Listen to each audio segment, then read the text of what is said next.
Расте трендот на дојави од деца на СОС телефонската линија на Меѓаши во првите 6 месеци од оваа во однос на минатата и предминатата година.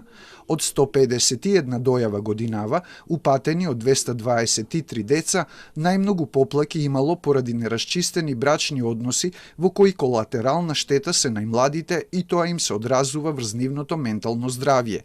Пета година поред, со висок процент на 32% или 98 деца, талкаат во нерасчистени меѓубрачни односи, нефункционални родителски одговорности, непостапување по основ на Центарот за социјална работа или Центарот за социјална работа со многу високи ингеренции, не може да го оствари правото на видување на детето со вториот родител.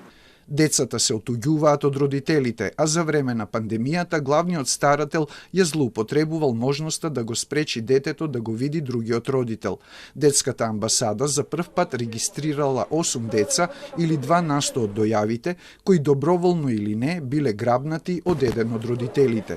Тоа е индикатор дека системот е нефункционален и покрај законската можност родителите да се договорат. Центарот за социјална работа треба да биде клучен фактор во тоа да му овозможи на детето подеднакво и спрема препораките на Комитетот за правата на детето да остварува подеднакво право на видување со двата родители.